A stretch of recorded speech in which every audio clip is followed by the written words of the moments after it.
Good evening. You're watching the May News on HKIBC. I'm Janice Lo. Here's a look at tonight's top stories. 2 workers succumbed to their injuries after suspected biogas leak at construction site. The Philippines and China clashed once again in the South China Sea, this time over fishing activities.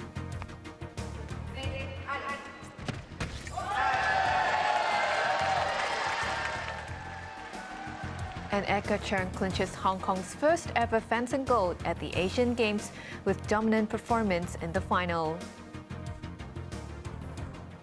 2 workers have succumbed to their injuries at an underground construction site at the West Kowloon Cultural District after allegedly inhaling toxic gas. The pair was only found one night after they went missing, and family members now want answers from the supervisor. Police were called to a construction site at the West Kowloon Cultural District at around 7:30 this morning, after 2 workers were trapped 6 meters underground. It took firefighters 1 hour to locate the men, aged 61 and 63, from a 200-meter-long pipeline, which was filled with a pungent smell. The duo, who were already unconscious at the time, did not carry any breathing apparatus. Rescue work only began after toxic gas, believed to be hydrogen sulfide, was pumped out of the pipeline. Automatic chest compression machines were deployed as the workers were rushed to Queen Elizabeth Hospital. They were pronounced dead shortly after. The MTR Corporation confirmed this afternoon that the men were replacing pipes for a seawater cooling system of the nearby Elements shopping mall. It added the works were undertaken by a contractor and pledged to conduct a thorough investigation. The families of the victims said the 2 men reported to duty yesterday morning, but neither returned home after their shifts ended at 5 p.m. They also claimed the supervisor, who could not be reached last night, only realized this morning the workers never clocked out. A group which provides assistance to victims of industrial accidents believes safety guidelines were breached. Because this is a confined space working place, so there should be the person who need to contact with the workers inside. So if they didn't reaction, maybe outside the worker may know there will be some accident happened. So, but we didn't see this safety management working in this accident. So it's very shocked and sad. She revealed that the family of one of the victims only learned of the tragedy after police knocked on their door, as the contractor did not have the emergency contact of the worker.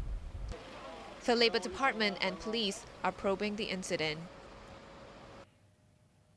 Over 1,200 people flocked to the second open day for the government's transitional housing projects.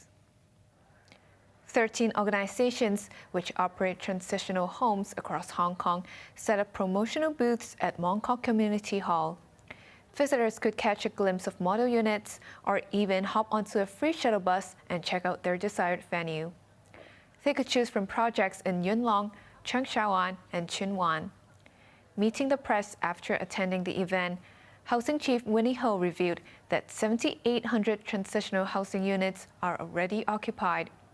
She also dismissed safety concerns after a housing project site under construction in Campton was flooded earlier, saying the contractor would take remedial steps without causing delays to the move-in date. Tensions are flaring up in the South China Sea after PLA Coast Guards set up floating barriers to prevent Philippine fishermen from entering a restricted zone. Manila has condemned the act, which it said endangered the fishermen's safety and deprived them of their livelihoods.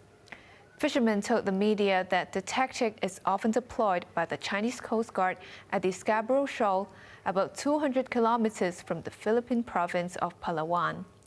The 2 countries have long been at odds over the territorial sovereignty in the South China Sea. Philippine Coast Guards also shared footage of vast patches of bleached coral in the area, which they claimed were caused by heightened Chinese maritime activity. Beijing has rejected the accusation. Turning overseas, communities near the U.S. border with Mexico are reaching breaking point after thousands of migrants continue to stream into Texas every day. Mexican freight operators also had to suspend trains after too many refugees tried to hitch a ride. Raymond Young reports. At the border town of Eagle Pass, where a state of emergency has been declared, migrants walked along the Rio Grande River after crossing from Mexico. Authorities said nearly 9,000 people alone made the crossing on Saturday, one of the most in recent months. Most of them come from Venezuela, Honduras, and Haiti, hoping to escape from hunger, violence, or political turmoil in their home countries. But there is no guarantee their asylum applications will succeed, not to mention the long wait in processing camps or shelters. The influx is also giving Border Patrol a huge headache and adds to the pressure of US President Joe Biden, who is expected to face the music from Republicans ahead of the 2024 election. Meanwhile, Mexico's biggest railroad, Ferromex, said it had to suspend dozens of free trains after too many migrants tried to hitch a ride. At the central city of Irapuato, refugees scrambled onto moving carriages after sleeping next to the tracks for days, waiting for the train to arrive. Half a dozen casualties were reported in the past few days, but many migrants remained upbeat, including Mayela. A los Estados Unidos. I hope we can reach the US so I could find a job, while my kids can study and learn new things, she said. Raymond Yang, HKIBC.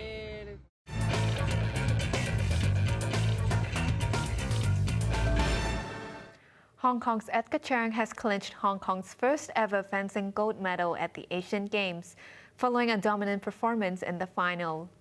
Fellow SAR fencers Ryan Choi and Vivian Kong added 2 bronze medals in Hangzhou. Raymond Young reports. Edgar Cheung had a solid start against China's Chen Haiwei in the men's foil final.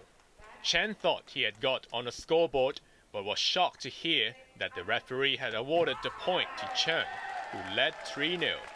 The Fujian native and 2-time Asian Games medalist stopped the bleeding by taking the next 2 points. But little did he know that it would be the last time he scored in the contest. Cheung was simply ruthless from there on, going on a rampage and not letting his opponent room to recover. He scored the last 12 points of the match, which ended in just 9 minutes. With that, Cheung claimed Hong Kong's first ever fencing gold at the Asian Games.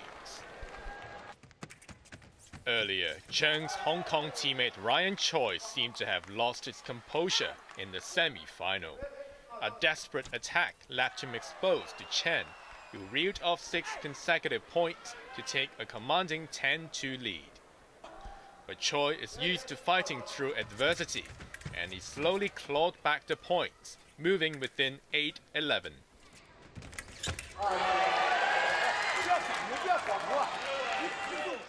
Sensing the momentum shift, Chen bided his time and waited for Choi to lose his patience and an opportunity to pounce.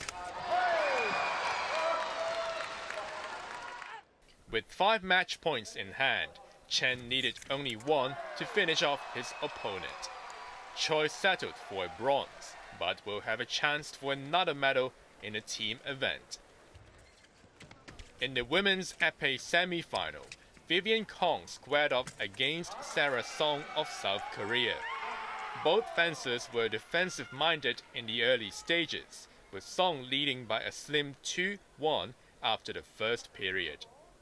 The 2022 world champion began to pull away as time wore on. Song held a 7-3 advantage after a brilliant counter-attack. Kong was on the back foot for most of the contest, but began to show some signs of life after closing within 8-11. But the Hong Kong star faded in the end, losing 10-15 to finish with the bronze for the third straight games. Raymond Yang, HKIBC. On to the weather now. The scorching conditions will continue in the next couple of days, with temperatures between 28 and 33 degrees. Expect some rain from midweek. That's all the news for now. Join us for more news at 11. I'm Janice Lo. Thanks for watching and good night.